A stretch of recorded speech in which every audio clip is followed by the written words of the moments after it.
Bitcoin I agree. rally is due to crypto adoption of Bitcoin. Agree. This is a catalytic event, Scott, that has rallied the entire crypto community behind Bitcoin because we were at war with each other a year ago. Trying to go fix the rest of the world is a fool's errand. We're not going to fix everything else. There's 100 other things that we could dwell on, but they're above our pay grade. And you want to fix that? You need $25 trillion to make a dent at that thing. Michael Saylor, the former chief executive officer and co-founder of MicroStrategy, is undoubtedly one of the world's biggest advocates of the leading crypto asset. His software and business intelligence firm holds over 130,000 Bitcoin, the largest Bitcoin holding for any publicly traded company in the world. The American entrepreneur and investor himself holds over 17,700 Bitcoin, which he bought at an average of $9,882 each. For Saylor, the Bitcoin standard is the only way to escape the continuous debasement of the US dollar, which has been on a steady decline in value over the past century. But Bitcoin represents much more to the MicroStrategy executive chairman.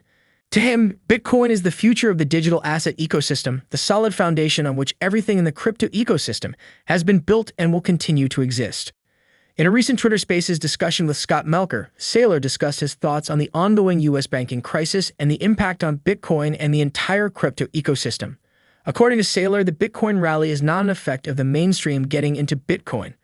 Rather, it's existing cryptocurrency investors grudgingly accepting the place of the leading crypto asset in the entire ecosystem. During the discussion, Saylor explained that despite the recent price gains, the greater rally from mainstream investors is yet to begin. When this happens, he believes the leading crypto asset will easily hit 10x its current price. Saylor also talked about the importance of capturing and appropriately cleaning out the crypto and digital assets ecosystem before attempting to revolutionize the entire banking industry. Before we listen to the highly insightful discussion between Melker and Saylor, please take a little time to like this video, subscribe to the channel, and turn on post notifications for more videos like this. Also, ensure you drop your comments and observations in the comments section below. Everything you do helps with the YouTube algorithm and contributes immensely to the channel's growth. Thanks and enjoy the video. MicroStrategy is hosting a Lightning for Corporations conference. It'll be the first one in the history of the world. We're going to have thousands and thousands of global 5,000 companies and IT people, and they're looking at how do I build Lightning into my corporate apps. And I think that if you look at the subtext here is, if everybody's afraid of everything else, but I've shown you a way to move money over IP in a open, permissionless fashion that's ethically sound, that's economically sound, and that's technically sound, then again, I've invented money over IP. TCP/IP changed the world. Voice over IP changed the world. Money over IP will change the world. There's been this struggle about what is money over IP. Well, it's got to be an open, permissionless protocol. You can't own it. If Linus Torvalds had owned a 20% royalty on Linux, it wouldn't be Linux. Stephen Jobs declared war on Flash, and he elevated HTML, HTML5, and he elevated other open protocols because he understood that you can't assert proprietary ownership on this stuff. In fact, it was, I'm old enough to remember when DECnet, and Token Ring were the networking protocols, and they were owned by Digital and IBM, and they went to zero. And TCP/IP, which was thought to be, this technically complicated protocol that was too hard to use and not business friendly and the like, it destroyed everybody because it was open information. It was information on IP. And eventually voice over IP did the same thing. Initially, it was college girls talking to their boyfriends on Skype. And then it turned the world upside down. And I think money over IP is the same thing. So I think that would be my framing of everything going on right now. Bitcoin is an idea whose time has come. I don't think, by the way, Scott, I don't think that the Bitcoin rally is due to mainstream adoption of Bitcoin. I think the Bitcoin rally is due to crypto adoption of Bitcoin. Agree. This is a catalytic event, Scott, that has rallied the entire crypto community behind Bitcoin because we were at war with each other a year ago. I mean, Sam Bankman-Fried and all of the other crypto ideas, of which there were probably 25 of them, they were frenemies and they could not agree.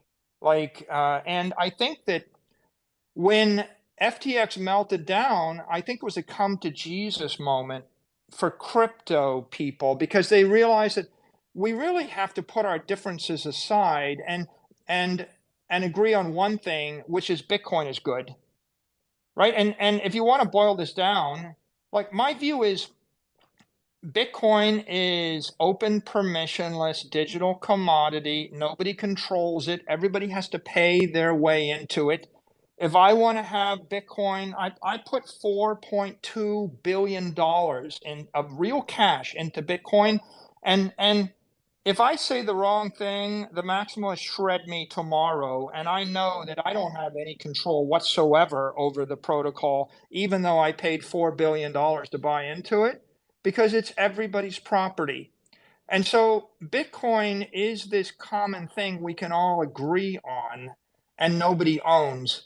Everything else, they're all good ideas, Scott. During the discussion, Saylor also shared his thoughts on the sweeping narrative that the banking sector is going to collapse overnight and give way to Bitcoin's absolute dominance over the finance and investment industries. While not completely ruling out the possibility later in the future, Saylor does not think this is what is happening now. Instead, the MicroStrategy executive chairman believes we are undergoing complete overhauling of the cryptocurrency industry. He explained that the process began with the FTX collapse in November and has continued to date. Let's get to the discussion as Saylor speaks about fixing the crypto ecosystem and ignoring the noise from the banking sector crisis. Digital tokens, Tom Brady token, Katy Perry token, NFTs, they're good ideas. 24/7, 365 trading is a good idea. Being able to launch 100,000 securities a million times cheaper than the 20th century way, it's a good idea. DeFi, a good idea. They're all good ideas, but they all have risk and complication to them. And for the most part, it's like companies with equities, and you need to build a company, build the equity, and fight the regulatory wars and the political wars. And so I'm not going to endorse any company, no matter how good an idea it is. I'm not going to, like Bitcoin miner. You're a Bitcoin miner, but is it a good idea? Maybe it is until the regulators shut it down in China. It's like they all have risk. And so I think when the crypto community says, hey, we have a lot of good ideas, but there is one great, insanely great idea that we all have to support. And that one insanely great idea is Bitcoin. And if we make Bitcoin the reserve asset of the crypto ecosystem, and if we focus on what made the Bitcoin network anti-fragile, then at least we've found our moral bearings, our economic bearings, and we found our technical bearings. And you can build a world based upon that foundation. But if you run away from that foundation, you're building on a bed of sand, and everything is fragile and it all crumbles under your feet. And Totally so agree. and so that's why Bitcoin is rallying right now. And we're still early days with regard to the mainstream community getting it. I'll make one more point and I'll shut up. My last point is we're still 0.1%, 0.2% of the mainstream finance world. And so everything going on in the crypto ecosystem and the Bitcoin world is really just a sideshow. What happens in this mainstream opera? The regulators, the politicians, they're going to fight and they're going to take lots of action to stabilize that. That's above my pay grade. We're not going to fix that. There's a lot of complicated stuff that's going to go on. What you can expect is this is just taking us from 0.1% to 0.2% to 0.4% to eventually 1%. And when Bitcoin is trading at 10x where it is right now, we're going to be like a 1%. And the main show is still going to be conventional banking. And so that's why I would say if you've got some energy in life, Why do I have laser eyes? The laser eyes is save what you can save, fix what you can do what you can do.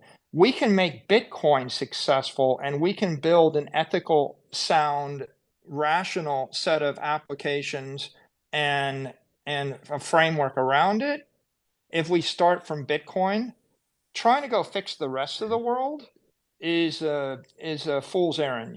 We're not going to fix everything else. There's 100 other things that we could dwell on, but they're above our pay grade. And you want to fix that, you need $25 trillion to make a dent at that thing. And so that's not going to happen for the individual or anybody on this space. Right. And I don't believe that it has to. I think that you're 100% accurate in your assessment that this is largely crypto native moving into Bitcoin. Michael Saylor's approach to the banking sector crisis is different yet practical. While many Bitcoin maxes are predicting complete chaos and doom, the American entrepreneur has chosen to be more objective in his assessment. Instead of a volatile rise and a possibly more volatile crash, Saylor believes the rise of Bitcoin will be gradual, steady, and sure. As a Bitcoin investor like Saylor, what are your thoughts on the banking sector crisis and the subsequent Bitcoin rally? Do you think the rally is from other crypto investors or from mainstream investors getting into Bitcoin to avoid the banking crisis, or a combination of both? Let us know what you think in the comments section below. Also, ensure you like this video, subscribe to the channel, and turn on post notifications so you will be notified when we upload more videos. Thanks for watching.